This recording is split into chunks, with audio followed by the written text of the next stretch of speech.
La crise diplomatique s'amplifie d'heure en heure entre Alger et Bamako. Après avoir appelé leurs ambassadeurs respectifs le 6 avril 2025, le Mali a décidé de fermer son espace aérien à l'Algérie après que cette dernière a pris une mesure similaire dans la journée. En guise de réciprocité, l'espace aérien national est fermé à tous les aéronefs civils et militaires en partance ou en destination de l'Algérie à compter de ce 7 avril 2025 jusqu'à nouvel ordre, a indiqué le gouvernement malien dans un communiqué du ministère chargé des Transports. Les deux pays ne s'accordent pas sur les raisons pour lesquelles un drone des forces armées maliennes a été abattu à proximité de la frontière algérienne dans la nuit du 31 mars au 1er avril. Bamako assure que l'épave du drone a été localisée à 9,5 km du sud de la frontière avec l'Algérie. Mais selon Alger, les données radars de son ministère de la Défense établissent clairement la violation de l'espace aérien de l'Algérie par un drone de reconnaissance venu du Mali. Les deux pays ont ainsi fermé réciproquement leur espace aérien. Le Mali, soutenu par ses alliés du Niger et du Burkina Faso, accuse l'Algérie de soutenir le terrorisme international sans fournir de preuves. Cette accusation est régulièrement évoquée par la junte malienne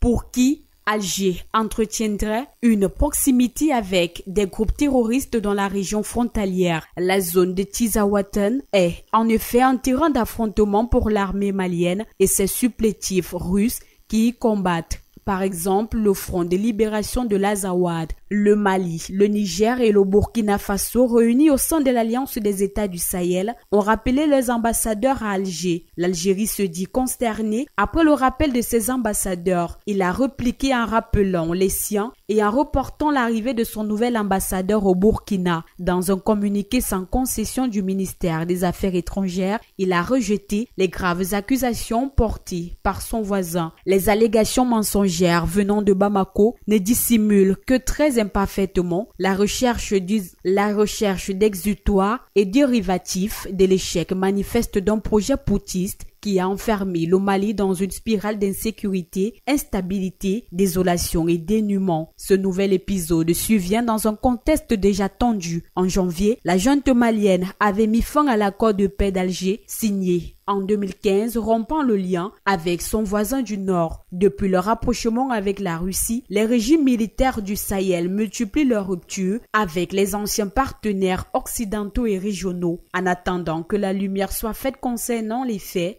les relations déjà froides entre les deux pays semblent au bord de la rupture.